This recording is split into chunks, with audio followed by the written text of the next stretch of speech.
Et si on arrêtait de parler dans le vent pour enfin s'adresser aux bonnes personnes, celles qui ont vraiment envie d'entendre ce qu'on a à dire? Eh bien, c'est exactement ça la promesse de la segmentation de marché, créer des conversations qui comptent vraiment. La question à se poser, c'est est-ce que notre marketing ressemble à un coup de fusil à pompe? On tire un peu partout en espérant toucher quelque chose, ou est-ce que c'est une carabine de sniper, précise, chirurgicale? On va voir ensemble comment passer de l'un à l'autre. Et voilà l'erreur la plus classique, celle qu'on voit partout, considérer le marché comme un seul et même bloc. C'est simple, c'est une machine à gaspiller de l'argent. On envoie des messages super génériques qui, au final, ne parlent à personne. Imaginez tout cet effort, tout ce budget, pour un impact proche de zéro. Alors, la première chose à faire, c'est de casser cette idée reçue du marché monolithe. Faut vraiment oublier le client type, le client unique. On va voir pourquoi cette vision est complètement dépassée et surtout pourquoi elle nous mène droit dans le mur. Et justement, en parlant de nos menées dans le mur, ou de l'éviter, regardez ce chiffre. 30%, c'est l'augmentation moyenne des conversions quand on s'y prend bien. C'est énorme. C'est la différence concrète entre un message qui se perd dans la masse et une communication qui fait mouche. La segmentation, au fond, c'est quoi? C'est tout l'art de regarder une foule et d'y voir des individus. L'idée, ce n'est pas juste de découper pour le plaisir de découper, non. C'est de créer des groupes cohérents pour mieux les comprendre et donc mieux les servir. C'est là que se cache toute la valeur. Bon, d'accord, tout ça c'est la théorie. Mais en pratique, on fait comment? Comment on passe du concept à l'action?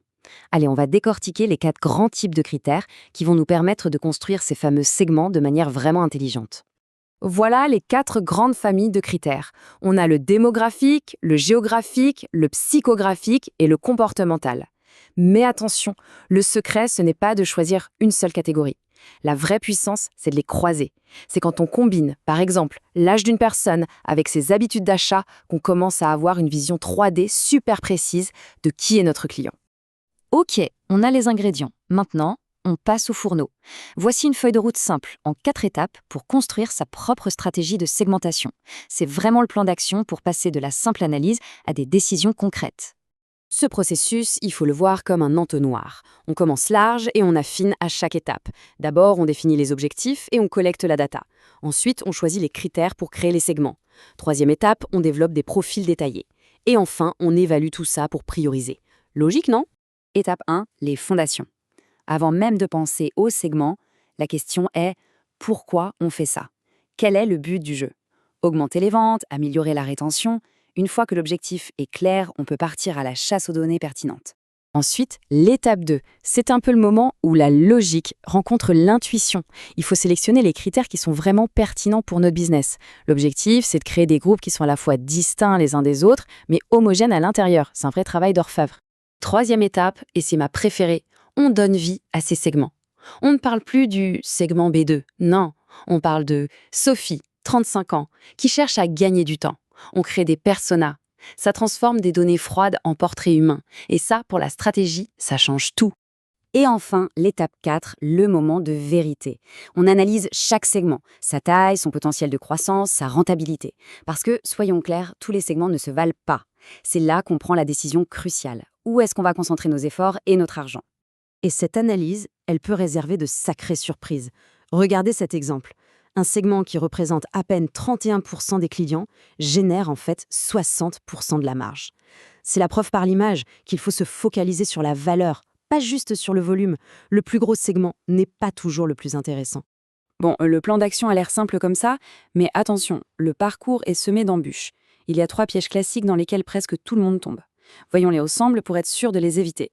Premier piège, la surcharge de critères. C'est la tentation de vouloir être trop précis. On multiplie les critères, on segmente encore, et on se retrouve avec des micro-segments de 3 personnes complètement inutilisables. La solution? Trouver le juste milieu. L'objectif, c'est la clarté, pas la complexité. Deuxième erreur fréquente, la déconnexion avec les objectifs.